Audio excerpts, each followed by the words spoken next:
தியானத்திற்காக வேதத்திலிருந்து ஒரு வசனத்தை எடுத்து நான் வாசிக்க விரும்புகிறேன்.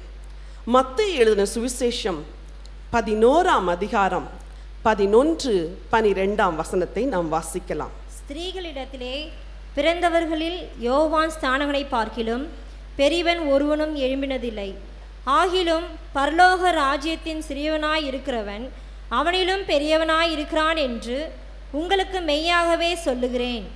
யோவான் ஸ்நானன் காலம் முதல் இதுவரைக்கும் பரலோக ராஜ்யம் பலவந்தப்படுகிறது, பலவந்த பண்ணுகிறவர்கள் அதை பிடித்து கொள்ளுகிறார்கள். யோவான் ஸ்நானன் காலம் முதல் இதுவரைக்கும் பரலோக ராஜ்யம் பலவந்தம் பண்ணப்படுகிறது, பலவந்தம் பண்ணுகிறவர்கள் அதை பிடித்து கொள்ளுகிறார்கள். இந்த வசனத்தை சொன்னது யார்? நம்முடைய ஆண்டவராகிய இயேசு கிறிஸ்து.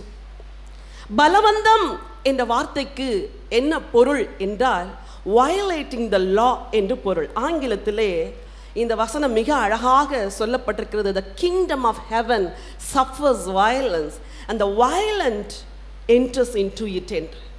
பரலோக ராஜ்யம் தீவிரவாதத்தினாலே தாக்கப்படுகிறது என்று கூட அதை நாம் மொழிபெயர்க்கலாம். பரலோக ராஜ்யம் பலவந்தம் பண்ணப்படுகிறது, பலவந்தம் பண்ணுகிறவர்கள் அதில் பிரவேசிக்கிறார்கள். பெண்களாகிய நமக்கு வாழ்க்கையிலே பல காரியங்களுக்காக போராடி பலவந்தப்படுத்தி ஆண்டவரிடத்திலிருந்து பெற்றுக்கொண்ட அனுபவம் உண்டு. ஆனால் இந்த கால வேளையிலே ஆண்டவர் ஒரு காரியத்தை பலவந்தம் பண்ண வேண்டும் என்று சொல்லி விரும்புகிறார். அது எது தெரியுமா? பரலோக ராஜ்யம். பரலோக ராஜ்யம் இன்றைக்கு பூமிக்குரிய காரியத்தையே நினைத்து அதற்காய் வாழுகின்ற ஒரு கூட்டம் இந்த உலகத்தில் இருக்கும் பொழுது தேவன் தம்முடைய ஜனத்தை பார்த்து சொல்லுகின்றார், நீ பலவந்தம் பண்ண வேண்டிய ஒரு காரியம் உண்டு. அது எது தெரியுமா? பரலோக ராஜ்யம். பரலோக ராஜ்யம் இந்த பூமியிலே 60 ஆண்டுகள் 70 ஆண்டுகள் வாழ்ந்து எல்லாவற்றையும் சம்பாதித்து எல்லாவற்றையும் அனுபவித்து எல்லாவற்றையும் பெற்றுக்கொண்டு கடைசி நாளிலே பரலோக ராஜ்யத்திற்குள் பிரவேசிக்க முடியாத நிர்பாக்கியம் உள்ளவர்களாய் நாம் மாறுவோம் என்றால் இந்த பூமியில் வாழ்ந்த வாழ்வுக்கு அர்த்தமில்லை. ஆண்டவரே, நம்முடைய பிள்ளைகளோடு நான் எதை பேச வேண்டும் என்று சொன்ன பொழுது கர்த்தர் எனக்கு சொன்னது, என் ஜனம் பரலோகத்துக்குள் பிரவேசிக்கும்படி பலவந்தம் பண்ணுகிற ஒரு வாழ்க்கையை பெற்றுக்கொள்ள வேண்டும் என்று அவர்களுக்கு கற்றுக்கொடு என்று ஆண்டவர் சொன்னார். ஆண்டவராக இயேசு கிறிஸ்து தன்னுடைய முதல் பிரசங்கத்தை எப்படி துவக்கினார் தெரியுமா? மனம் திரும்புங்கள், பரலோக ராஜ்யம் சமீபமாயிருக்கிறது. யோவான் ஸ்நானகன் எதை பிரசங்கித்தான்? மனம் திரும்புங்கள், பரலோக ராஜ்யம் சமீபமாயிருக்கிறது. ஆண்டவர் இயேசுவின் மலை பிரசங்கத்திலே அவர் சொன்னார், ஆவியில் எளிமையுள்ளவர்கள் பாக்கியவான்கள், பரலோக ராஜ்யம் அவர்களுடையது. ஆண்டவர் சொன்னார், அழிந்து போகிற பொருளுக்காக நீங்கள் உழைக்கக்கூடாது, அழியாத நித்தியம் வரைக்கும் நிலைநிற்கும் பொருளுக்காக நீங்கள் கிரியை நடப்பியுங்கள் என்று சொன்னார். ஆண்டவர் சொன்னார், பரலோக ராஜ்யத்திலே யார் பெரியவராய் இருப்பார் என்று சொன்னார், யார் பரலோகத்திலே பிரவேசிக்க மாட்டார் என்று சொன்னார். பரலோக ராஜ்யம் ஒரு வீட்டு எஜமானுக்கு ஒப்பா இருக்கிறது என்று சொன்னார். பரலோக ராஜ்யம் புளித்த மாவுக்கு ஒப்பா இருக்கிறது என்று சொன்னார். அதை ஒரு ஸ்திரீ எடுத்து புளிக்காத 3 படி மாவிலே அடக்கி வைத்த பொழுது அது முழுவதையும் புளிப்புள்ளதாய் மாற்றியது. எல்லா இடத்திலும் இயேசு பரலோக ராஜ்யம், பரலோக ராஜ்யம், பரலோக ராஜ்யம், பரலோக ராஜ்யம் என்றுதான் தன் பிள்ளைகளுக்கு கற்றுக் கொடுத்தார். இதை ஒரு எளிய உதாரணத்திலே உங்களுக்கு சொல்ல விரும்புகிறேன். உங்கள் எல்லாருக்கும் பிள்ளைகள் இருக்கும். எல்கேஜி படிக்கும் பொழுது ஒரு ஏ என்ற எழுத்தை எழுதுவதற்கு அந்த பிள்ளை திணறுகிறது. என்ன சொல்லிக் கொடுப்பீர்? Go up, come down, bend a little, go up என்று சொல்லி கையை பிடித்து ராகம் போட்டு சொல்லி கொடுத்தால்தான் அந்த பிள்ளை என்ன செய்யும்? படிக்கும். இன்றைக்கு என்ன எழுதிவிட்டு வந்தாய் ஸ்கூலில் என்று கேட்டால், ஏ எழுதினேன்னா இதுக்கா உன்னை 15,000 ரூபாய் கொடுத்து ஃபீஸ் கட்டி உன்னை ஸ்கூலுக்கு அனுப்பினேன் என்று எந்த தாயும் சொல்வதில்லை. என் பிள்ளை ஏ எழுதி வந்து விட்டது என்று எல்லாருக்கும் சந்தோஷம். ஆனால் அதே பிள்ளை வளர்கிறது, 4ஆம் வகுப்பு, 5ஆம் வகுப்பு, 6ஆம் வகுப்பு எல்லாம் வருது. சில வேளைகளில் ஃபெயில் ஆகிறாங்க, சில வேளைகளில் மார்க் வாங்குறதில்ல, சில வேளைகளில் கிரேடு வாங்குறதில்ல. எப்படி ஆனாலும் +2 வரும்போது என்ன சொல்றீங்க? மகனே, உன்னை இத்தனை வருஷம் நான் படிக்க வச்சேன், இந்த ஒரு வருஷம் நீ படிக்கிறது தான் உன் வாழ்க்கையவே நிர்ணயம் பண்ணுகிறது என்று கற்றுக் கொடுக்கிறோம். மகளே, நேரத்தை வீணடிக்காதே, நீ இன்னும் கொஞ்சம் 1 மாசம்தான் இருக்குது, இன்னும் 1 வாரம் தான் இருக்குது, இந்த 1 நாள் தான் இருக்குது, இன்னைக்கு 1 ராத்திரி தான் இருக்குது, நல்லா படிச்சிரு, எல்லாத்தையும் ரிவைஸ் பண்ணிரு, அம்மா உட்கார்ந்துருக்கிறேன், காஃபி போட்டு கொடுக்குறேன், டீ போட்டு கொடுக்குறேன், எல்லாம் செஞ்சு புஷ் பண்றோம். ஏன்? பிள்ளை பாஸ் ஆகணும், அதோட கூட நல்ல மார்க் எடுக்கணும். மார்க் எடுத்தாதான் மெடிக்கல் காலேஜ், மார்க் எடுத்தாதான் இன்ஜினியரிங் காலேஜ், மார்க் எடுத்தாதான் ஒரு நல்ல கல்லூரி. இதை தெரிந்து பிள்ளை விழித்திருக்கிறதோ இல்லையோ, தாய்மாராகிய நீங்கள் விழித்திருக்கிறீர்கள் இரவும் பகலும். பிள்ளைக்கு டென்ஷன் இருக்கிறதோ இல்லையோ, உங்க எல்லாத்துக்கும் டென்ஷன் இருக்கு. ஏன்? பிள்ளை பாஸ் பண்ண வேண்டும். ஆண்டவரும் கூட அப்படித்தான். இந்த பூமியில நீங்கள் 50 ஆண்டுகள் வாழ்ந்து முடித்து ஒருவேளை 51ஆம் ஆண்டு, ஏன் அப்படி சொல்றேன், 81ஆம் ஆண்டு நீங்கள் நித்தியத்துக்குள் பிரவேசிக்க வேண்டும் என்று ஆண்டவர் உங்களுக்கு வாழ்க்கையை குறித்து வைத்திருப்பார் என்றால், அவர் ரட்சிக்கப்பட்ட நாள்ல இருந்தே சொல்லுவார், அம்மா இதெல்லாம் நல்லதுதான், நீ பரலோக ராஜ்யத்துக்குள்ள பிரவேசிக்க பலவந்தம் பண்ணு, பலவந்தம் பண்ணு, பலவந்தம் பண்ணு, அதுக்காக பிரயாசம் எடு, அதுக்காக வாழ வேண்டும். அழிந்து போகிற இந்த காரியத்தை நீ நினைச்சு கவலைப்படாத, பூமிக்குரிய இதை நினைச்சு நீ துக்கத்தோடு வாழாதே என்று கர்த்தர் இயேசு நம்மை பலவந்தப்படுத்துகின்றார். ஏன் ரட்சிக்கப்பட்டோம்? பரலோகம் போவதற்கு. ஏன் அபிஷேகம் பெற்றோம்? பரலோகம் போவதற்கு. ஏன் ஞானஸ்தானம் எடுத்தோம்? பரலோகம் போவதற்கு. ஏன் ஆலயத்திற்கு வருகிறோம்? பரலோகம் போவதற்கு. ஏன் ஜெபம் பண்றோம்? பரலோகம் போவதற்கு. ஏன் பொய் சொல்லக்கூடாதுன்னு வாயை கட்டுப்படுத்திக் கொள்றோம்? பரலோகம் போவதற்கு. ஏன் இச்சைக்கு உடலை ஒப்புக் கொடுக்காமல் இருக்கிறோம்? பரலோகம் போவதற்கு. The ultimate aim is heaven. உங்க வாழ்க்கையின் கடைசி நோக்கம் பரலோகமாய் இருக்க வேண்டும். கர்த்தர் சொல்லுகிறார், பரலோக ராஜ்யம் என்ன பண்ணப்படுகிறது? என்ன பண்ணப்படுகிறது? பரலோக ராஜ்யம் பலவந்தம் பண்ணப்படுகிறது. என் வேதத்தை நான் திருப்பி நான் வாசித்த பொழுது, ஆண்டவர் இயேசு நடக்க போவதை நடந்து முடிந்ததாக எழுதி வைத்திருப்பதை வெளிப்படுத்தின விசேஷத்திலே நான் பார்த்தேன். உங்கள் வேதத்தை திருப்பிக் கொள்ளுங்கள். வெளிப்படுத்தின விசேஷம் 7ஆம் அதிகாரம் 13ஆம் வசனம். அப்பொழுது மூப்பர்களில் ஒருவன் என்னை நோக்கி வெள்ளை அங்கிகளை தரித்திருக்கிற இவர்கள் யார்? எங்கே இருந்து வந்தார்கள் என்று கேட்டான். அதற்கு நான் ஆண்டவனே அது உமக்கே தெரியும் என்றேன். அப்பொழுது அவன், இவர்கள் மிகுந்த உபத்திரவத்திலிருந்து வந்தவர்கள்.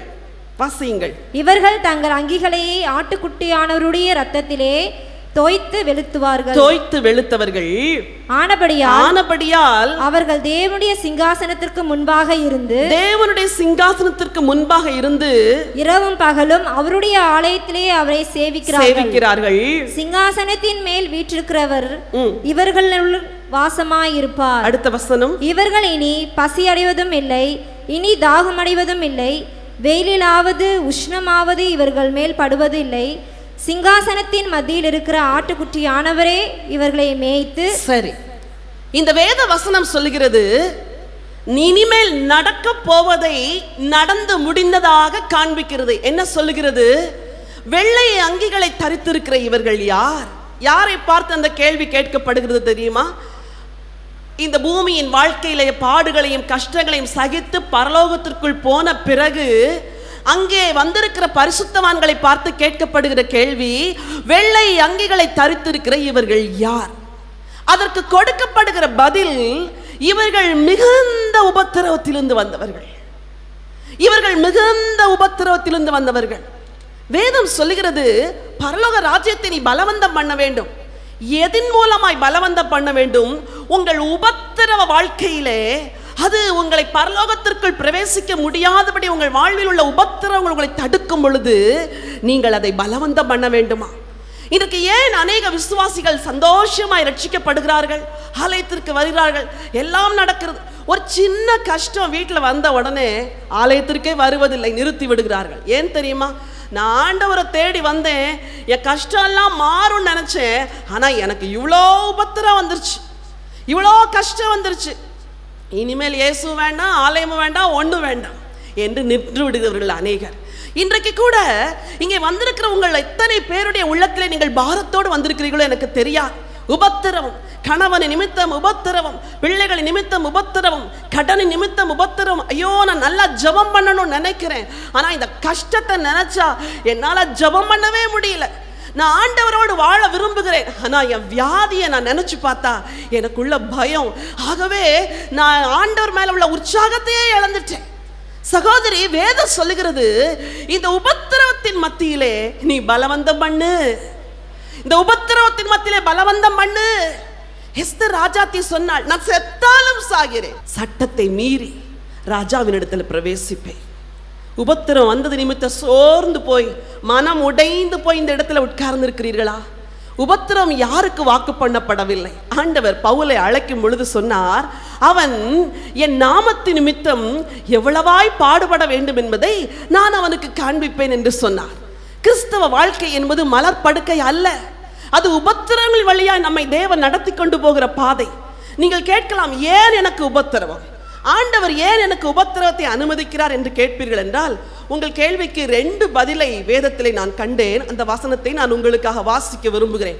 அப்போஸ்தலர் நடபடிகள் 14ஆம் அதிகாரம் 22ஆம் வசனத்தை வாசியுங்கள். சீஷருடைய மனதை திடப்படுத்தி விசுவாசத்திலே நிலைத்திருக்கும்படி அவர்களுக்கு புத்தி சொல்லி நாம் அநேக உபத்திரவங்களின் வழியாய் தேவனுடைய ராஜ்யத்தில் பிரவேசிக்க வேண்டும் என்று சொன்னார். வேதம் என்ன சொல்லுகிறது? நாம் அநேக உபத்திரவங்களின் வழியாய் ஆண்டவர் பரலோகத்துக்கு போறதுக்கு ஒரு பாதையை வகுத்து வைத்திருக்கிறார். அது என்ன பாதை தெரியுமா? உபத்திரவத்தின் பாதை. உபத்திரவத்தின் பாதை. இந்த உபத்திரம் நமக்குள் என்ன செய்கிறது? நம்மை உருவாக்குகிறது, இயேசுவை போல மாற்றுகிறது, நம்மில் இருக்கிற களிம்புகளை எடுத்து போடுகிறது, நம்மில் இருக்கிற முரட்டாட்ட சுபாவங்களை மாற்றுகிறது. உபத்திரப்படும் பொழுது தேவனுடைய சமூகத்தில் போய் விழுகிறோம். ஆண்டவரே, நீர் எனக்கு உதவும் என்று ஜெபிக்கிறோம், உபவாசிக்கிறோம். அப்பொழுது கர்த்தர் நம்மோடு கூட பேசுகிறார். இந்த காரணத்து நிமித்தம் தான் உனக்கு உபத்திரம் வந்தது என்று சொல்கிறார். உடனே என்னை மன்னியும் என்று சொல்கிறோம். என் கோபகுணத்தை மன்னியும், என் வெறுப்பை மன்னியும், என் கசப்பை மன்னியும், என் இருமாப்பை மன்னியும், என் பெருமையை மன்னியும், நான் கடினமாய் பேசின வார்த்தைகளை மன்னியும் என்று ஆண்டவரிடத்தில் சாஷ்டாங்கமாய் விழுகிறோம். கர்த்தர் நம்மை கழுவுகிறார், மாற்றுகிறார், திரும்ப கடந்து செல்கிறோம். அடுத்த ஒரு உபத்திரம், அந்த உபத்திரம் திரும்பவும் தேவனிடத்தில் வருகிறோம். ஐயா, என்னிடத்தில் என்ன குறை? ஆண்டவர் சொல்கிறார், இதான் உன் குறை. உடனே அதை கழுவுகிறோம், உடனே மாறுகிறோம், உடனே நடந்து செல்கிறோம். இன்னும் கொஞ்சம் தூரம், இன்னும் ஒரு உபத்திரம், இன்னும் கொஞ்சம் தூரம், இன்னும் கொஞ்சம் உபத்திரம். வேதம் சொல்கிறது, அதி சீக்கிரத்தில் நீங்கும் இந்த லேசான உபத்திரவும் உங்களுக்கு அதிக நித்திய கன மகிமையை கொண்டு வரும். ஹல்லேலூயா. ஏன் உபத்திரவம்? பரலோகத்திலே அதிகமான கனமும் மகிமையும் உண்டாகும்படி பூமியிலே உபத்திரம். இங்கே உட்கார்ந்து இருக்கிறார்களே ஊழியக்காரர்கள், இவர்கள் எல்லாரும் மலர் படுக்கையில் படுத்துக்கொண்டு ஆண்டவரை சேவிக்கிறார்கள்? இல்லை, ஒவ்வொரு நாளும் பாடு, ஒவ்வொரு நாளும் உபத்திரம். வேதம் சொல்லுகிறது, இந்த உபத்திரவம் நம்ம இயேசுவை போல மாற்றுகிறது. உபத்திரவம் நமக்கு பொறுமையை உண்டாக்குகிறது, பொறுமை சகிப்பை உண்டாக்குகிறது, சகிப்பு நம்மை கிறிஸ்துவை போல மாற்றுகிறது. இயேசுவை போல மாறி மாறி மாறி ஒரு நாள் பூரணமாகும் பொழுது ஆண்டவர் நம்மை பரலோகத்துக்குள் இழுத்து கொள்ளுகிறார். ஹல்லேலூயா, ஹல்லேலூயா. உபத்திரவம் நமக்கு கனத்தை கொண்டு வருகிறது. இன்னொரு வசனத்தை வாசிக்க விரும்புகிறேன். உபத்திரம் நம் வாழ்க்கையில எதை கொண்டு வருகிறது? வாசியுங்கள். எபிரேயருக்கு எழுதின நிருபம் 2ஆம் அதிகாரம் 10வது வசனத்தை வாசியுங்கள். ஏனென்றால் தமக்காகவும் தம்மாலேயும் சகலத்தையும் உண்டாக்கினவர் அநேக பிள்ளைகளையே மகிமையிலே கொண்டு வந்து சேர்க்கையில் அவர்களுடைய ரட்சிப்பின் அதிபதியை உபத்திரவங்களினாலே பூரணப்படுத்துகிறது. அவர்களுடைய ரட்சிப்பின் அதிபதியை எதினாலே பூரணப்படுத்துகிறாராம்? உபத்திரவத்தினாலே. இயேசு உங்களை வேறு எந்த பரிசுத்தாவின் வல்லமையினால் பூரணப்படுத்துகிறார்? அது ஒரு பகுதி. அடுத்த பகுதி, உபத்திரம் வரும் பொழுது நம்மை பூரணமாக்குகிறாராம். இயேசு ரட்சிப்பின் அதிபதி. அவர் உபத்திரப்பட வேண்டும் என்ற அவசியமே இல்லை, ஏனெனில் அவர் பரிசுத்தர். ஆனால் வேதம் சொல்கிறது, அந்த ரட்சிப்பின் அதிபதியவே பிதா உபத்திரவங்களினால் பூரணப்படுத்தினாராம். பச்சை மரத்துக்கு இந்த பாடு என்றால் பட்ட மரமாகிய நமக்கு என்ன பாடு? அவருக்கே உபத்திரம் என்றால் அவருடைய அடிச்சுவடுகளில் நடக்கிற நமக்கு உபத்திரம் என்பது தேவனால் வாக்கு பண்ணப்பட்ட ஒன்று. ஆனால் அந்த உபத்திரவத்திலே நாம் செய்ய வேண்டியது என்ன தெரியுமா? ஆண்டவரே, என்னை பூரணப்படுத்துகிறீர், எனக்கு கனத்தை வைத்திருக்கிறீர், ஆகவே உமக்கு நன்றி என்று சொல்லி ரோமர் 12:12 சொல்லுகிறது, உபத்திரவத்திலே பொறுமையாயிருங்கள் என்று சொல்லுகிறது. உபத்திரவத்திலே பொறுமையாயிருங்கள். இயற்கையாய் உலகத்தில் உள்ள அநேகர் என்ன செய்கிறார்கள்? உபத்திரவங்கள் வரும் பொழுது தற்கொலை செய்கிறார்கள். அது உலகத்தின் வழி. உபத்திரவங்கள் வரும் பொழுது வாலிபர்கள் வீட்டை விட்டு ஓடி போகிறார்கள். அது உலகத்தின் வழி. உங்களுக்கும் எனக்கும் தேவன் உலகத்தின் வழியை காட்டவில்லை. ஒரு நெருக்கமான பாதை, ஒரு இடுக்கமான வாசல், ஒரு இடுக்கமான வழி. அதிலே உபத்திரவத்தை சகித்து இயேசுவை போல மாறி பலவந்தம் பண்ணி பரலோகத்துக்குள் பிரவேசிக்க வேண்டுமாம். ஹல்லேலூயா, ஹல்லேலூயா. ஒரு பெண் ஒருத்தி இருந்தாள். அவளை வேதம் கானானிய ஸ்திரீ என்று சொல்லுகிறது. அவள் ஒரு நாள் ஆண்டவர் இயேசுவினிடத்தில் வந்தாள். மத்தேயு 15ஆம் அதிகாரத்தில் இந்த சம்பவம் சொல்லப்பட்டிருக்கிறது, நீங்கள் வாசிக்க வேண்டாம். அவள் இயேசுவினிடத்தில் வந்த பொழுது அவள் சொன்னாள், ஐயா, என் மகள் பிசாசினால் கொடிய வேதனைப்படுகிறாள் ஐயா, இது எப்படியாவது அவளை சுகப்படுத்த வேண்டும். வேதம் சொல்லுகிறது, இயேசு அவளுக்கு ஒரு மாறு உத்தரவும் சொல்லவில்லையா, ஒரு பதிலும் சொல்லல. எல்லாரும் சொல்லியிருப்பாங்க, உன் பிள்ளைய இயேசுட்ட கூட்டிட்டு போ, இயேசு சுகம் தருவார். ஆனா இங்க நடந்தது என்ன? அவள் வந்து நின்று ஆண்டவரிடத்தில் அழுகிறாள். ஐயோ, என் வாலிப மகள் சில வேளைகளில் ஆடைகளை உரிந்து போட்டு விட்டு ஓடுகிறாள், வீதியிலே ஓடுகிறாள், வீட்டிலிருந்து கூக்குரலிடுறாள், எனக்கு உபத்திரவமா இருக்கிறது ஆண்டவரே. இயேசு ஒரு பதிலும் சொல்லவில்லையா. சீஷர்கள் சொல்லுகிறார்கள், இவள் ஏன் நம்மை தொந்தரவு செய்கிறாள், அவளை அனுப்பிவிடும். இரண்டாவது, இவள் முதலாவது இயேசுவினிடத்தில் வந்தது நெகட்டிவ் ஆன்சர், இரண்டாவது சீஷரிடத்திலிருந்து வந்ததும் நெகட்டிவ் ஆன்சர், மூன்றாவது ஆண்டவர் சொல்லுகிறார், நான் காணாமற் போன ஆடுகளாகிய இஸ்ரவேல் வீட்டாரிடத்திற்கு வந்தேனே அன்றி மற்றபடி அல்ல என்று சொல்லுகிறார். மூன்றாவது நெகட்டிவ் ஆன்சர். இவள் பார்க்கிறாள், இயேசு சும்மா இருந்தால் நம்மெல்லாம் என்ன செஞ்சிடும், உடனே போயிடுவோம் பின்னாடி. சீஷர்கள் போன்னு துரத்துனா அவங்க என்னை துரத்திட்டாங்க அப்படின்னு போயிடுவோம். நோ, அவள் அப்படியே இருந்தாள், கவனித்து கொண்டிருந்தாள். இன்றைக்கு நான் கர்த்தர்கிட்ட வந்துட்டேன், ஒரு பதிலை வாங்காம என்ன செய்ய மாட்டேன், போக மாட்டேன். ஹல்லேலூயா. இதுதான் பலவந்தம் பண்ணுகிறது. நான்காவது சொன்னார், பிள்ளைகளின் அப்பத்தை எடுத்து நாய்க்குட்டிகளுக்கு போடுகிறது நல்லது அல்ல என்றார். Fourth answer. முதலாவது முறை மௌனம், இரண்டாவது முறை அனுப்பிவிடும், மூன்றாவது முறை இல்லை, நான்காவது முறையும் இல்லை. பட் வேதம் சொல்லுகிறது, the kingdom of heaven suffers violence. பரலோக ராஜ்யம் பலவந்தம் பண்ணப்படுகிறது. இவள் சொன்னாள், ஐயா, பிணியாளிகளை சுகமாக்க நீர் வந்தீர் என்று நான் கேள்விப்பட்டேன், பிசாசு பிடித்தவர்கள் எல்லாம் எத்தனையோ பேர் உம்மிடத்தில் வந்து சுகமானார்கள் என்றும் கேள்விப்பட்டேன், அத்தனை மக்களை சுகப்படுத்தின இயேசு, என் பிள்ளையை சுகப்படுத்த மாட்டீங்களா ஆண்டவரே? அவள் சொன்னாள், ஐயா, நாய்க்குட்டிகள் எஜமானுடைய மேஜையிலிருந்து விழுகிற துணிக்கைகளை, அவளுடைய தாழ்மையை பாருங்கள், துணிக்கைகளை, நான் நாய் தான் ஆண்டவரே, நான் புறவினத்தை சேர்ந்தவள் தான் உண்மை, ஆனால் அந்த துணிக்கையை சாப்பிடுகிறதற்கு எனக்கு ஒரு அனுமதி கொடுத்தால் எவ்வளவு நன்றாயிருக்கும். பலவந்தம், அதுதான் பலவந்தம், அதுதான் பலவந்தம்.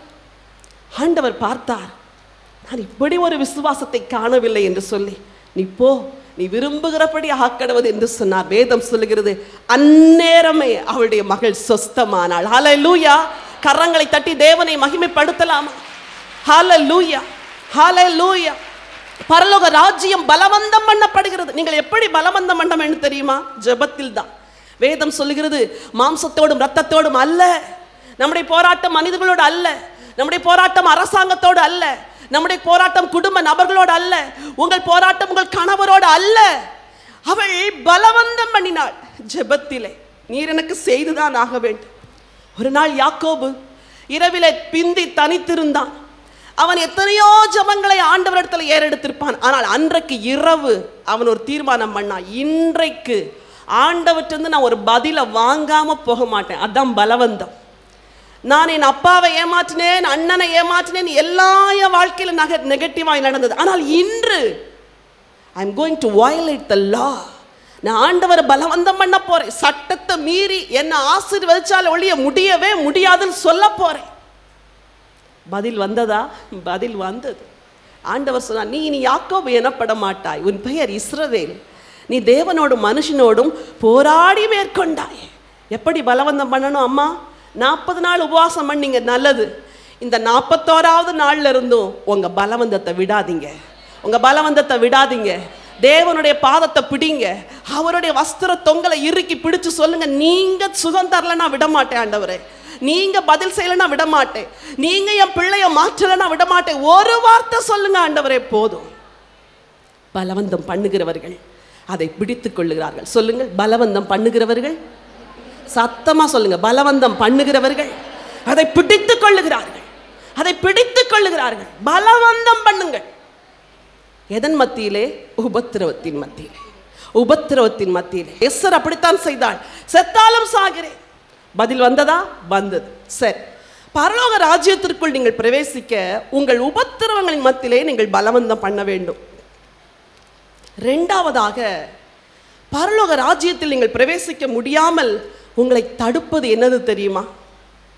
உங்க உத்தம வாழ்க்கையிலே வருகிற போராட்டங்கள். முதலில் சொன்னேன், உபத்திரவத்தில் நீங்கள் பலவந்தம் பண்ண வேண்டும் என்று. இரண்டாவது சொல்கிறேன், உத்தம வாழ்க்கையிலே நீங்கள் பலவந்தம் பண்ண வேண்டும். வேதத்திலே ஒரு வசனத்தை வாசிக்கலாம். வெளிப்படுத்தின விசேஷம் 7ஆம் அதிகாரம் 14வது வசனத்தை வாசியுங்கள். அதற்கு நான், ஆண்டவனே, அது உமக்கு தெரியும் என்றேன்.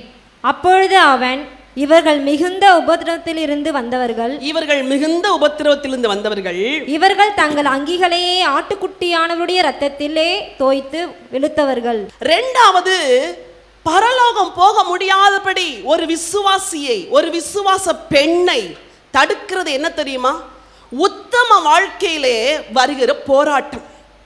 ஒரு காலத்திலே இப்படிப்பட்ட உத்தமத்திலே வாழுவதெல்லாம் சிரமமாய் இல்லை என்று பரிசுத்தவான்கள் சொன்னார்கள். ஆனால் இன்றைக்கு வாழ்க்கை தரம் வித்தியாசமாய் மாறிவிட்டபடினாலே பாவத்தை பாவம் என்று கூட நினைக்காதபடி விசுவாசிகள் வாழ்ந்து கொண்டிருக்கிறார்கள். ஃபார் எக்ஸாம்பிள், ஒரு சின்ன உதாரணம் சொல்கிறேன்.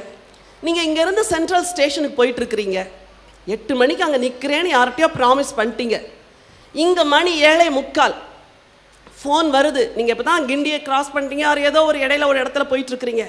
வந்துட்டீங்களா அப்படின்னா என்ன பதில் தெரியுமா? அந்த டிரைவர்ஸ்லாம் யூஸ்வலாக சொல்லுவாங்க, இந்த வந்துட்டோம், சென்ட்ரல் ஸ்டேஷனுக்குள்ளே நுழையிறோம் அப்படிம்பாங்க. அப்படி இல்லைன்னா என்ன சொல்லுவாங்க? வழியில் ஒரே டிராஃபிக் ஜாம், மாட்டிக்கிட்டோம், அதனால கொஞ்சம் லேட்டாக. உண்மை அது கிடையவே கிடையாது. ஆனால் வாயிலிருந்து வர வார்த்தைகளை பார்த்தால் சகஜமாய் சகஜமாய் நம்முடைய நாவை கொஞ்சம் செக் பண்ணி பார்த்தா எப்பொழுதும் உத்தமமாக இருக்கிறோமா? சின்ன வார்த்தைகளும் பேசிவிட்டால் வேதம் சொல்லியிருக்கிறது, தாவீது சவுலின் சால்வை தொங்கலை அறுத்தவுடன் அவன் இருதயம் என்ன செஞ்சதான்? படபடத்தது என்று. ரட்சிக்கப்பட்ட ஆரம்பத்தில் ஒரு பொய் சொல்லிட்டா பட பட பட பட என்று வரும். ரட்சிக்கப்பட்ட ஆரம்பத்தில் ஒரு சிறு தவறு செய்து விட்டால் உள்ளமெல்லாம் அடித்துக்கொள். ஆனால் இப்போ எல்லாம் சகஜம், எல்லாம் சகஜம். நீங்க எதை பார்க்குறீங்க? முந்தையெல்லாம் தெரியாமல் டிவியில் ஒரு சேனல் ஏதாவது ஒரு 2 நிமிஷம் பார்த்துட்டு ஐயோ ஆண்டவரை தெரியாமல் மன்னிச்சு, கம்யூனியன் சர்வீஸில் வந்து கூட அதைத்தான் அறிக்கை செய்வோம். ஆனால் இப்போ இந்த கண் இச்சித்ததையெல்லாம் நாம் தடை செய்யாது, உன் கண் கண்ட வழியில நட என்று கண்ணுக்கு சுதந்திரம் கொடுத்து விட்டோம். ஆண்டவர் சொல்லுகிறார், இவர்கள் தங்கள் வஸ்திரத்தை ஆட்டுக்குட்டியின் இரத்தத்திலே தோய்த்து வெளுத்தவர்கள் என்று சொல்லியிருக்கிறார். இந்த வஸ்திரத்திலே, வெள்ளை வஸ்திரத்திலே ஒரு சின்ன டாட் கரை இருந்தாலும் உடனே தெரிந்துடும் ஆண்டவருடைய சன்னிதானத்தில். நம்ம எல்லாரும் பூரணர்களாய் மாற முடியாது, ஆனால் பூரணர்களாய் மாற பிரயாசம் எடுக்க முடியும், பலவந்தம் செய்ய முடியும். ஹல்லேலூயா! இவர்கள் ஆட்டுக்குட்டியின் இரத்தத்திலே தங்கள் அங்கிகளை தோய்த்து வெளுத்தவர்கள். வாலிபனாகி யோசேப்பும் போத்திபாரின் மனைவியும் ஒரு வீட்டில் இருக்கிறார்கள். அந்தரங்கம், யாருக்கும் தெரியாது. இயற்கையின்படி ஒரு ஆண் தான் ஒரு பெண்ணை பலவந்தப்படுத்தி இருக்க வேண்டும். ஆனால் இங்கே நடப்பதை பாருங்கள். அவள் நித்தம் நித்தம் அவனோடு பேசி அவனை பலவந்தப்படுத்துகிறாள். என்ன சொல்கிறாள்? என்னோடு பாவம் செய். ஒரு காலத்திலே பலவந்தம் பண்ணி ஒரு பெண்ணின் பரிசுத்தத்தை கெடுப்பது என்பது அது ஆண்பாளர்களை சார்ந்த ஒரு பாவ செயலா இருந்தது. ஆனால் இன்றைக்கு பாருங்கள், பெண்கள் துணிகரமாய் பாவம் செய்கிற ஒரு காலம். அதிலும் விசுவாச வாழ்க்கைக்குள்ள வந்த அநேக பெண்கள் கூட இதில் விதிவிலக்காய் இல்லாமல் இருப்பதுதான் பெரிய கவலைக்குரிய ஒரு காரியம். உங்கள் அந்தரங்கம் எப்படி இருக்கிறது? உங்கள் அந்தரங்க வாழ்க்கை எப்படி இருக்கிறது? உங்கள் கணவரோடு உள்ள உறவு உங்களுக்கு எப்படி இருக்கிறது? Are you faithful to your husband?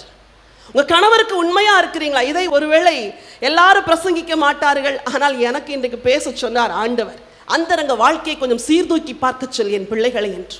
வாலிப மகளே, உன் அந்தரங்கம் எப்படி இருக்கிறது? உன் சரீரத்தை தூய்மையாய் காத்துக்கொள்கிறாயா? உன் கண்களை தூய்மையாய் காத்துக்கொள்கிறாயா? உங்கள் கணவர் அலுவலகத்திற்கு போன பின்பு உங்கள் நடவடிக்கைகள் எப்படி இருக்கிறது? ஒவ்வொரு நாளும் செய்தித்தாளிலே வாசிக்கிறோம், ஐயோ விதவிதமாய் விதவிதமாய் விதவிதமாய் விதவிதமாய் பெண்கள் பாவம் செய்கிறார்கள், துணிகரமாய். பெண்ணொருத்தி இருந்தால் திருமணமானது, 2 பிள்ளைகளை விட்டு மரித்து போய் விட்டாள். கணவன் திரும்ப ஒரு திருமணம் செய்தான். அந்த மனைவிக்கும் பிள்ளைகள் பிறந்தாலும் இந்த மரித்து போன மனைவியின் பிள்ளைகள் மேல் இவனுக்கு சற்று பட்சம் அதிகம். இந்த பெண் என்ன செய்தாள், ஒவ்வொரு நாளும் இந்த கணவன் இந்த பிள்ளைகளை கொஞ்சுவதை பார்த்தவுடன் இவளுக்குள் உள்ளே கோபம், இந்த பிள்ளைகளிடத்தில் அன்பா இருக்கிறாளே, என் பிள்ளையை நேசிக்கவில்லையே என்று சொல்லி ஒரு நாள் கணவன் வேலைக்கு சென்றவுடன் இந்த 2 பிள்ளைகளையும் ஸ்கூலுக்கு போகாமல் நிறுத்தி வீட்டில் இருந்த கிணற்றுக்குள் தள்ளிவிட்டாள். பிள்ளைகள் 2 பேரும் கிணற்றிலே விழுந்தவுடன் இவளுடைய பிள்ளையை தூக்கி இடுப்பில் வைத்துக்கொண்டு ஹாஸ்பிட்டலுக்கு போவது போல போய்விட்டாள். வீட்டிற்கு வந்தவுடன் இந்த பிள்ளைகள் உள்ளே விழுந்து செத்து விட்டார்களே என்று ஒரே அழுகை. சுற்றி இருக்கிறவர்கள் எல்லாம் கூட சேர்ந்து அழுகிறார்கள். கணவன் வந்தான், போலீஸ் வந்தது, என்கொயர் பண்ணினார்கள். இறுதியிலே குற்றம் வெளிப்பட்டது. என்ன வெளிப்பட்டது? இந்த பெண் துணிகரமாய் அந்த 2 பிள்ளைகளையும் கிணற்றில் தள்ளி கொலை செய்தாள் என்ற குற்றம். பெண்களே, விசுவாச பெண்களே, ஒருவேளை நீங்கள் அந்த அளவுக்கு பெரிய பாவத்தை செய்யாதிருக்கலாம், ஆனால் தேவனுடைய பார்வைக்கு மறைவாய், தேவனுடைய கண்களுக்கு மறைவாய் உங்கள் அந்தரங்க வாழ்க்கையிலே, திருமண உறவுகளிலே ஆண்டவர் விரும்புகிற பரிசுத்தம் இல்லாதபடி நீங்கள் பரிசுத்த கொலைச்சாய் நடப்பீர்கள் என்றால் வேதம் சொல்லுகிறது, அருவருப்பை நடப்பிக்கிறவர்கள் பரலோகத்திலே பிரவேசிக்க முடியாது. ஒருவேளை கம்யூனியன் வந்து கூட நீங்கள் எடுத்துகிட்டு போயிடலாம். ஆண்டவரே மன்னியும், அந்த வாரம் மன்னிப்பு கேட்டுட்டு அடுத்த வாரம் அதே தவறு. ஆண்டவரே மன்னியும், இந்த வாரம் மன்னிப்பு கேட்டுட்டு அடுத்த வாரம் அதே தவறை நீங்கள் செய்து கொண்டிருப்பீர்கள் என்றால் இன்றைக்கு தேவன் நீங்கள் மனம் திரும்பும்படி உங்களை அழைக்கிறார். பரலோக ராஜ்யம் அசுத்தத்தை பூமியில் மனம் போல நடப்பித்து வருகிறவர்களை வாங்கள் என்று வரவேற்பதற்குரிய ஒரு இடம் அல்ல. அப்படின்னா துன்மார்க்கர்களோட போயிடுவாங்களே. தேவன் பரிசுத்தர். அவர் சொல்லுகிறார், பரலோக ராஜ்யம் பலவந்தம் பண்ணப்படுகிறது. ஆட்டுக்குட்டியின் ரத்தத்தினால் தங்கள் வஸ்திரங்களை தோய்க்கிறவர்கள் தான் அங்கே பிரவேசிக்க முடியும் என்று சொல்லுகிறார். ரூத்தை பார்த்து போவாஸ் சொல்லுகிறார், நீ தரித்திரரும் ஐஸ்வர்யவான்களுமான வாலிபர்களின் பிறகே போகாதபடியினால் என்று சொல்லியிருக்கிறார். வாழ்க்கையில சபலங்கள் எந்த இடத்திலும் வரலாம், எந்த மனிதன் மேல் வரலாம், எந்த சூழ்நிலையிலும் வரலாம், எந்த வயதிலும் வரலாம். ஒருவரும் அதுக்கு விதிவிலக்கல்ல. ஆனால் நீங்கள் உங்கள் பரிசுத்தத்தை எப்படி காத்துக்கொள்கிறீர்கள்? நீங்கள் அலுவலகத்திலே வேலைக்கு போகிறீர்கள், ஹையர் அஃபிஷியல்ஸ், ஹையர் ஆஃபீஸர்ஸோடு பழகுகிறீர்கள். ஒரு ப்ரமோஷனுக்காக வாழ்க்கையை சீர்கெடுக்கிற பெண்கள் எவ்வளவு பேர் தெரியுமா? ஒரு இன்க்ரிமெண்ட்டுக்காக தன்னுடைய கற்பை இழந்து போகிற பெண்கள் எவ்வளவு பேர் தெரியுமா? நான் சாட்சியோடு உங்களோடு பேசுகிறேன். விசுவாச பெண்களே, உங்கள் வாழ்க்கையில் அந்த பாவம் வரக்கூடாது. இவர்கள் தங்கள் வஸ்திரத்தை ஆட்டுக்குட்டியின் ரத்தத்திலே தோய்த்து வெளுத்தவர்கள். உங்கள் வஸ்திரம் எப்பொழுதும் கரைப்படாததாக இருக்கும்படி, அது பொய்யான பாவமாக இருந்தாலும் சரி, வேசித்தனமானாலும் சரி, விபச்சாரத்தனமாக இருந்தாலும் சரி, தேவனுக்கு செய்கிற துரோகமாக இருந்தாலும் சரி, இன்றைக்கு நீங்கள் பலவந்தம் பண்ணி அந்த பாவத்தை புறம்பே தள்ளிவிட்டு, கர்த்தாவே என்னை உம்முடைய ரத்தத்தினாலே கழுவும் என்று ஆண்டவரிடத்திலே வாருங்கள். ஒருவரை நேரடியாய் பார்க்கும் பொழுது ஒன்று பேசுகிறோம், புறம்பாக ஒன்று பேசுகிறோம். வீட்டுக்கு வந்தால் வாங்க வாங்க என்று வரவேற்கிறோம், ஆனால் புறமே வந்து தொலைஞ்சது பாரு நேரத்துக்கு என்று சொல்லுகிறோம். ஆண்டவர் இப்படிப்பட்ட மாய்மால வாழ்க்கையெல்லாம் வெறுக்கிறார். பேசுகிற நான் எல்லாவற்றிலும் பூரணமாக இருக்கிறேன் என்று சொல்லி உங்களிடத்தில் பேசவில்லை. நான் கர்த்தருடைய வார்த்தையை உங்களோடு கூட பகிர்ந்து கொள்ளுகிறேன். எல்லாரும் பரிசுத்தத்துக்கு நேராய் நாம் கடந்து கொண்டிருக்கிறோம். எல்லாரும் பலவீனர்கள், எல்லாரும் குறைவுள்ளவர்கள், எல்லாரும் விழுந்து போகிறவர்கள். ஆனால் இன்றைக்கு கர்த்தர் நம்மிடத்திலே இந்த பரிசுத்த வாழ்க்கைக்காக பலவந்தம் பண்ணி உள்ளே பிரவேசிக்கும்படி நம்மை அழைக்கிறார். 2வது, நீங்கள் பலவந்தம் பண்ண வேண்டியது உங்கள் பரிசுத்த வாழ்க்கையிலே. பரலோக ராஜ்யம் பலவந்தம் பண்ணப்படுகிறது. பலவந்தம் பண்ணுகிறவர்கள் அதில் பிடித்துக் கொள்கிறார்கள். உபத்திரவத்தின் மத்தியிலே நீங்கள் பலவந்தம் பண்ண வேண்டும். உத்தம வாழ்க்கையிலே நீங்கள் பலவந்தம் பண்ண வேண்டும். 3வது ஒரு காரியத்தை சொல்லி சுருக்கமாய் என் செய்தியை நான் முடிக்க விரும்புகிறேன்.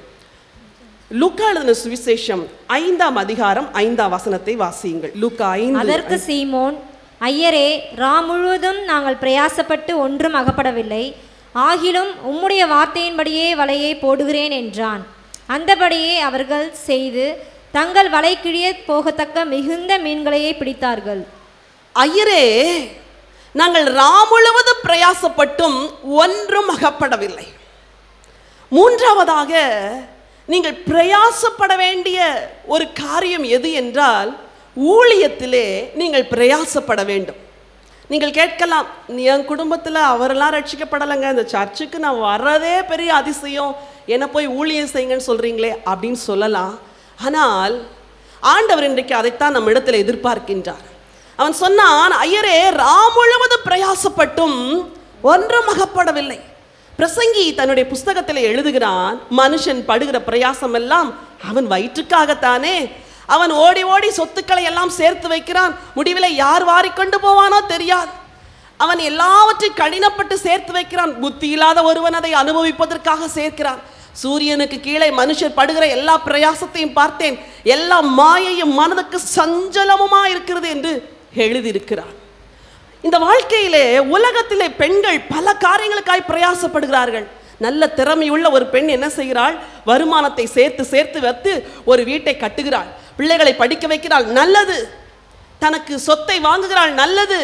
புருஷனுடைய பிசினஸ்க்கு உதவி செய்கிறாள், நல்லது, எல்லாம் நல்லது. ஆனால் இந்த பூமியை விட்டு போகும் பொழுது யோபு சொன்னது போல, நிர்வாணியாய் வந்தேன், நிர்வாணியாகவே போகிறேன் என்றுதான் எல்லாரும் போனோம். ஒரு மூக்குத்தி போட்டிருந்தா அதை கூட என்ன செஞ்சிடறாங்க, யாராவது போட்டு அனுப்புறாங்க சொல்லுங்க. சவப்பெட்டிக்குள் கல்லறைக்குள்ள உள்ள வைக்கும் போது கையில ஒரு மோதிரம் போட்டிருந்தாலும் கழட்டிடுறாங்க. ஐயோ, உடுத்தின துணியோட தான் அந்த உலகத்தை விட்டு போக வேண்டியது. இதை நாம் ஒவ்வொருவரும் சிந்திக்க வேண்டும். யாருக்காக வாழ்கிறோம், எதற்காக வாழ்கிறோம்?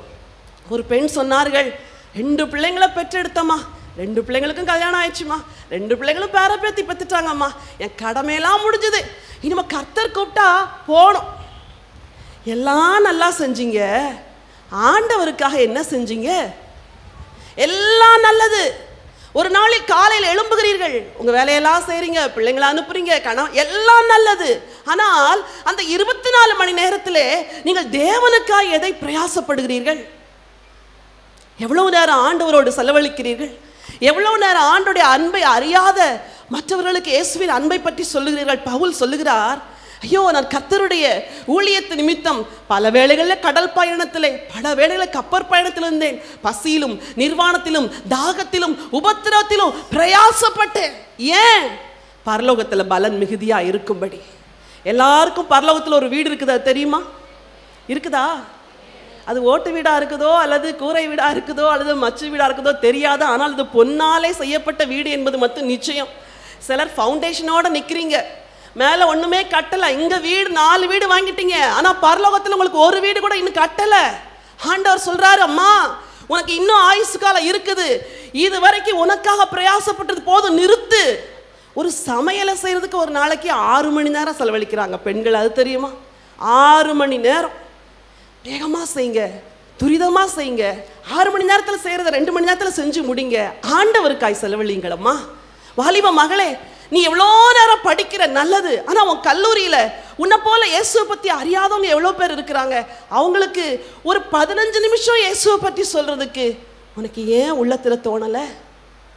ஆண்டவர் சொல்லுகிறார், நீ எடுக்கிற பிரயாசம், உலகத்துக்காய் இத்தனை வருஷம் எடுத்த, உலகத்துக்காய் பிரயாசப்பட்ட, உலகத்துக்காய் பலவந்தம் பண்ணின, உன் கை திறமையினால உன் வீட்டை கட்டின, குடும்பத்தை கட்டின, பிள்ளைகளுடைய வாழ்க்கையை நீ எல்லாம் அமைத்து கொடுத்த மகளே, ஆனால் இனிமேல் நீ எனக்காக பிரயாசப்பட வேண்டும். ஒரு வசனத்தை நான் வாசிக்க விரும்புகிறேன். 1 கொரிந்தியர் 15ஆம் அதிகாரம் 10வது வசனத்தை வாசியுங்கள். 1 கொரிந்தியர் 15:10. ஆகிலும் நான் இருக்கிறது தேவ கிருபையினாலே இருக்கிறேன். அவர் எனக்கு அருளிய கிருபை விருதாவா இருக்கவில்லை. அவர்கள் எல்லோரிலும் நான் அதிகமாய் பிரயாசப்பட்டேன்.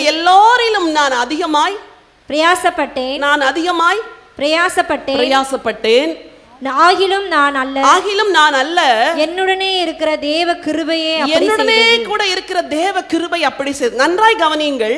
நம்ம எல்லாருக்கும் ஆண்டவர் அதிகமான கிருபை கொடுத்திருக்கிறார். ஒரு ஆலயத்துக்கு வரும் பொழுது எல்லாருக்கும் கிருபை தாங்கன்னு சொல்லும் போது நம்ம மேல கிருபை விழுது. நீங்க ஜெபம் பண்ணும்போது ஐயா கிருபை தாங்கன்னு சொல்லும் போது ஆண்டவர் கிருபையை தருகிறார். கிருபை சேர்ந்து கொண்டே போகிறது. பவுல் சொல்லுகிறார், அவர்கள் எல்லாரிலும் நான் அதிகமாய் பிரயாசப்பட்டேன், ஆகிலும் நான் அல்ல, என்னோடு கூட இருந்த தேவ கிருபை அப்படி செய்தது. நான் கல்லூரியில் ரட்சிக்கப்பட்ட பொழுது என்னோடு கூட சேர்ந்து என்னுடைய ஜெபக்குழுவில் ஏராளமான வாலிப பெண்கள் இருந்தார்கள். கிட்டத்தட்ட எங்கள் ஜெபக்குழுவில் 73 பேர் நான் படிக்கும் பொழுது இருந்தார்கள். நானும் என்னுடைய சிநேகிதியும் அவங்கெல்லாம் படிக்கும்போது மேலே போய் ஜெபம் பண்ணுவோம். படிக்கிற நேரம் கொஞ்சம் தான், அந்த நேரத்துலையும் சின்சியராக படிப்போம். ஞாயிற்றுக்கிழமைகளில் சண்டே சர்வீஸ் அட்டன் பண்ணி முடிச்சுட்டு அங்கே மற்ற காலேஜஸை விசிட் பண்ணுவோம். அங்க இருக்கிறவங்களுக்கு மத்தியில் ஒரு ஜெபக்குழுவை நடத்துவோம், அங்க இருக்கிறவங்களை பரிசுத்த ஆவிக்குள் நடத்துவோம், இயேசுடைய அன்பை பற்றி சொல்லுவோம். இப்படி எங்கள் நேரங்கள் எல்லாம் ஏதாவது ஒரு விதத்தில் பயன்படுத்தி கொண்டே தான் இருந்தோம். நீங்க கேட்கலாம், உனக்கு எதிர்ப்பே இல்லையா? அந்த நாட்களில் எதிர்ப்பு இருந்தது. என் பெற்றோர் எதிர்த்தார்கள், என் தாய் எதிர்த்தார்கள், என் தந்தை எதிர்த்தார்கள், என் சகோதர சகோதரிகள் எல்லாரும் எதிர்த்தார்கள். எதிர்ப்புக்கு மத்தியில் கூட ஒரு பிரயாசம், ஒரு நெக்ஸ்ட் ஸ்டெப், ஒரு அனதர் லெவல், ஒரு சின்ன பிரயாசம். அந்த பிரயாசத்தை எடுத்து எடுத்து ஒரு பீரியட் வந்த உடனே வீட்டில் உள்ள எல்லா எதிர்ப்புகளும் அமைதியாக அடங்கி போய்விட்டது. ஹல்லேலூயா! ஆண்டவர் ஒவ்வொருவரையாய் ரட்சிக்க ஆரம்பித்தார்.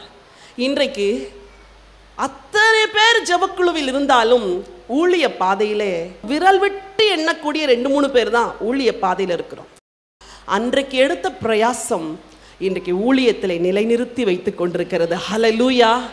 அவர்கள் எல்லாரும் நல்ல பொசிஷன்ல இருக்கிறாங்க. ஆனா ஆண்டவர் என்னை உலகமெங்கும் கொண்டு செல்கிறார் ஊழிய பாதையிலே. ஏன் தெரியுமா? பிரயாசம்.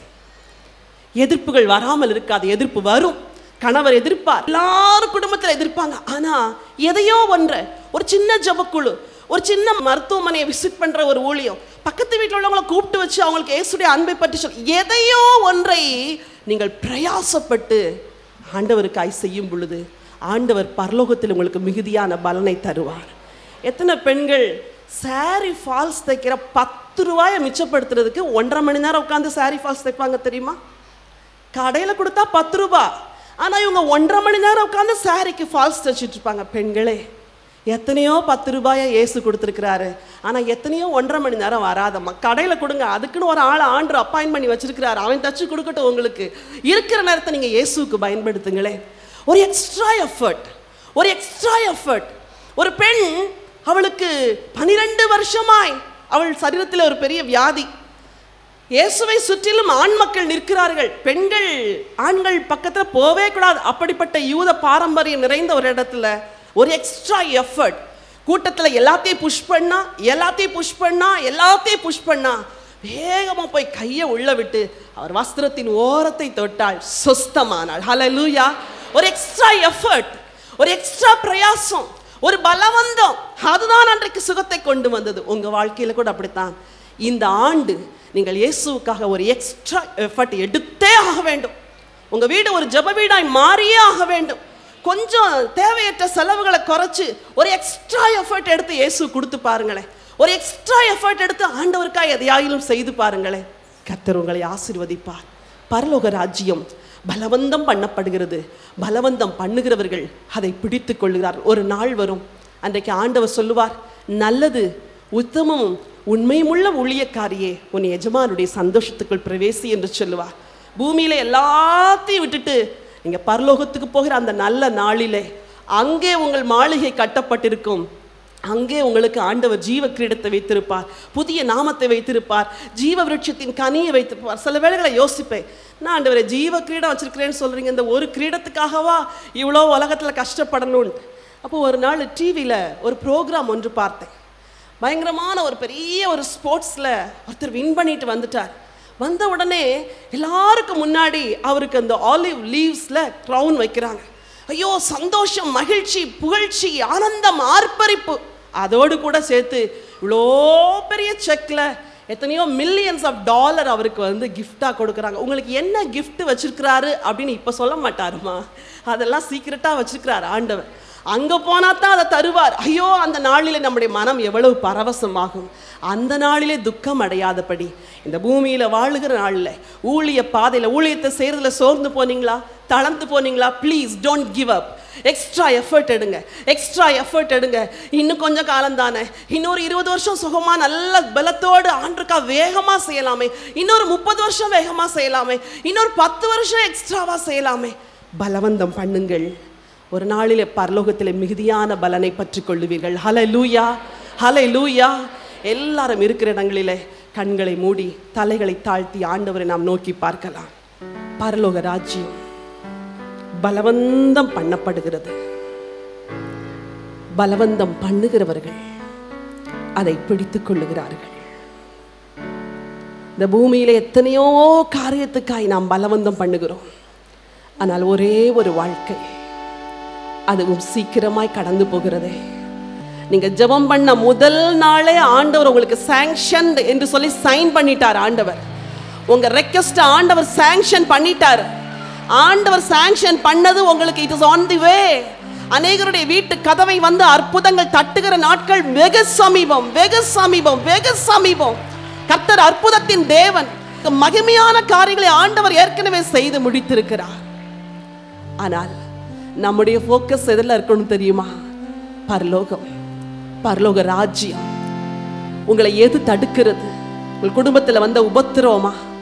உங்களை அவமானமா பேசினாங்களே அந்த வார்த்தைகளா? உங்க இயலாமைகளா? உங்க இல்லாமைகளா? உங்க தரித்திரமா? உங்க கடனா? சகோதரி, இந்த உபத்திரவத்தின் மத்தியிலும் நீங்கள் பலவந்தம் செய்வீர்கள் என்றால் நீங்கள் எல்லாவற்றையும் மேற்கொண்டு பரலோக பாக்கியத்தையும் பெற்றுக்கொள்வீர்கள். தாவீதை பற்றி வேதம் சொல்லுகிறது, அவன் பெலிஸ்தரோடு யுத்தத்துக்கு போகும் பொழுது அவனை புறம்பே தள்ளினார்கள். அவன் சிக்லாக்குக்கு வரும் பொழுது ஐயோ, அவனை மனைவி பிள்ளைகள் எல்லாம் கொள்ளையடித்து கொண்டு போகப்பட்டார்கள். வேதம் சொல்லுகிறது, தாவீது தன் தேவனாகிய கர்த்தருக்குள் தன்னை திடப்படுத்தி கொண்டார். நீங்களும் உங்கள் தேவனாகிய கர்த்தருக்குள் உங்களை திடப்படுத்தி கொள்ள வேண்டிய நேரம் இது. Don't give up, never give up, never never never give up. ஒரு நாள் விட்டுறாதீங்க. உங்களை அழைத்த தேவன் உண்மை உள்ளவர். அவர் பாடுகளை சகித்தவர், அவர் அவமானங்களை ஏற்றவர், அவர் நிந்தைகளை சகித்தவர். வையப்படும் பொழுது பதில் வையாமலும், பாடுபடும் போது பயமுறுத்தாமலும் நியாயமாய் தீர்ப்பு செய்கிறவருக்கு தம்மை ஒப்பு கொடுத்த ஆண்டவர் உங்களுக்கு மாதிரியா இருக்கிறார். ஆகவே உபத்திரவத்தின் மத்தியிலும் இல்ல ஆண்டவரே, நான் விட்டுற மாட்டேன் ஆண்டவரே, இன்னும் தொடர்ந்து போவேன் என்று முன்னேறுங்கள். உத்தமத்திலே உறுதி காக்க தேவன் விரும்புகிறார். ஆட்டுக்குட்டியின் ரத்தத்திலே வஸ்திரங்களை தோய்த்தவர்கள் மாத்திரமே பரலோகத்துக்கு போக முடியும். சகோதரி, உங்கள் அந்தரங்க வாழ்க்கையை கொஞ்சம் அலசி பார்க்கிற நேரம் இது. வாலிப மகளே, நீ இன்றைக்கு இந்த உபவாசத்தின் முடிவு நாளிலே ஒரு தீர்மானம் எடுக்க வேண்டும். என் வாய், என் கண்கள், என் செவிகள், என் கைகள், என் உதடுகள், என் கரங்கள், என் சரீரத்தின் ஒவ்வொரு அவயவங்களையும் நான் சுத்தமாய் காத்துக்கொள்ள எனக்கு உதவி செய்யும் ஐயா. கர்த்தருக்குள் பிரயாசப்படுகிற இந்த ஸ்திரீகளை வாழ்த்துங்கள் என்று பவுல் சொல்லுகிறார். நீங்க உலகத்துக்காய் பிரயாசப்படலாம், கணவருக்காய் பிரயாசப்படலாம், பிள்ளைகளுக்காய் பிரயாசப்படலாம். ஆனால் நீங்கள் கர்த்தருக்குள் பிரயாசப்படும் பொழுது அதற்கு ஏற்ற பலனை கர்த்தர் உங்களுக்கு பரலோகத்திலே தருவார். பரலோகம் உங்களை வரவேற்க காத்திருக்கும். பரலோகத்தில் பொற்றள வீதியிலே இயேசு உங்கள் கரங்களை பிடித்துக்கொண்டு நடப்பார். ஆண்டவர் உங்களுக்கு ஜீவ கிரீடத்தை சூட்டுவார், வெண் வஸ்திரம் கொடுப்பார், புதிய நாமத்தை கொடுப்பார். உங்கள் கண்ணீர் அங்கே மறக்கப்படும். இனி அலறுதல் இல்லை, இனி கண்ணீர் இல்லை, இனி புலம்பல் இல்லை என்று சொல்லுகிற நாட்களை இயேசு நமக்கு பரலோகத்தில் வைத்திருக்கிறார். ஹல்லேலூயா. கொஞ்ச காலம் இயேசுவுக்காக கஷ்டப்பாடு சகிப்பதினால் இன்னல் துன்பம் இன்பமாய் மாறும். இயேசுவை நாம் காணும் போது அவர் பாதம் வீழ்ந்து பணிந்து ஆனந்த கண்ணீர் வடிப்பேன். எந்தன் ஓட்டம் ஜெயத்துடன் முடியும், அந்த நாடு சுதந்தரிப்பேன். எந்தன் ஓட்டம் ஜெயத்துடன் முடியும், அந்த நாடு சுதந்தரிப்பேன். உங்களுக்காக நான் ஒரு விசேஷ ஜெபத்தை ஏறெடுக்க விரும்புகிறேன். கர்த்தர் உங்களுக்கு எதை பெரிதாய் செய்ய வேண்டும் என்று எண்ணி வந்தீர்கள்? உங்க வலது கரத்தை உயர்த்துறீங்களா? எனக்கு இதை ஆண்டவர் செய்து ஆகணும், என் ஜெப வாழ்க்கையில தேவன் இதை செய்யணும், என் பிள்ளைகள் வாழ்க்கையில தேவன் இதை செய்தே ஆக வேண்டும். வலது கரத்தை ஆண்டவருக்கு நேராய் உயர்த்துகிறேன். என் தேவன் இதை என் வாழ்க்கையில செய்து என் நிந்தையை மாற்ற வேண்டும் என்று சொல்லி நல்ல சத்தமா கர்த்தரை ஸ்தோத்திரம் பண்ணுங்க பார்க்கலாம். ஆண்டவரே, என் ஜெபத்தை கேட்டதற்காய் ஸ்தோத்திரம். இப்பொழுதும் என் கண்களை ஏறெடுக்கிறேன், என் கைகளை ஏறெடுக்கிறோம் அப்பா. இயேசுவின் நாமத்தினாலே ஆண்டவரே, வானத்தின் பலகணிகள் திறக்கப்படுவதாக, நல்ல பொக்கிஷசாலையாகிய வானம் திறக்கப்படுவதாக. இயேசுவின் நாமத்தினாலே ஆசீர்வாதம் உடைய பிள்ளைகளுடைய சிரசின் மேல் இறங்கி வருவதாக என்று சொல்லுகிறேன். வியாதிகளை நீக்கிறதற்காய் ஸ்தோத்திரம், வறுமையை மாற்றுவதற்காய் ஸ்தோத்திரம். இந்த மாதத்திலேயே பதில் இவர்களை தேடி வருகிறதற்காய் நன்றி ஆண்டவரே. இந்த மாதம் முடிவதற்குள் ரெட்டிப்பான நன்மையை நம்முடைய ஜனத்திற்கு கொடுத்து ஆசீர்வதிக்க போறதற்காய் நன்றி நன்றி நன்றி நன்றி ஆண்டவரே. இயேசுவின் இயக்கம் என்ற ஊழியம் இயேசுவின் அன்பையும் இயேசுவின் வார்த்தையையும் பூமியின் கடைசி மனிதனுக்கும் கொண்டு செல்ல வேண்டும் என்ற தரிசனத்தோடு ஸ்தாபிக்கப்பட்டதாகும். சகோதரர் டாக்டர் ஆண்ட்ரூ தேவ், சகோதரி டாக்டர் ஜெயராணி ஆண்ட்ரூ தேவ் குடும்பமாய் செய்து வரும் இவ்வூழியங்களின் மூலம் நற்செய்தி கூட்டங்கள், எழுப்புதல் முகாம், குடும்ப முகாம், வாலிபர் ஊழியங்கள், பெண்கள் ஊழியங்கள், சிட்டிலைட் ஜெபக்குழுக்கள், புத்தக ஊழியம், ஒளி நாடாக்கள், மருத்துவ சேவை, இவைகளோடு வேதாகம பயிற்சி கல்லூரி என 10 வகை ஊழியங்கள் இவ்வியக்கத்தின் மூலம் நடைபெற்று வருகின்றன. இந்த நிகழ்ச்சியின் மூலம் நீங்கள் பெற்ற ஆசீர்வாதங்களை எங்களுக்கு தெரியப்படுத்துங்கள். இந்த ஊழியத்தை உங்கள் ஜெபங்களாலும் காணிக்கைகளாலும் தாங்குங்கள்.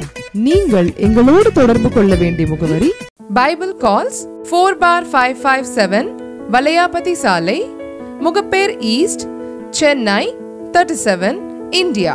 Contact number 919244448080 918939397739.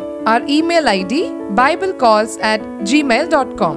Our website www.thejesusmission.in, www.biblecalls.com. இந்த ஊழியத்தை உங்கள் பொருளாலும் காணிக்கையாலும் தாங்க அன்போடு அழைக்கிறோம். எங்கள் வங்கி விவரம் bible calls account number 189020001658, Axis bank, Chennai 7, IFS code UTIB 0000189. எமது நிகழ்ச்சிகளை தொடர்ந்து பைபிள் டிவி வெப் டிவியிலும் காணத் தவறாதீர்கள். Website www.bibletv.tv.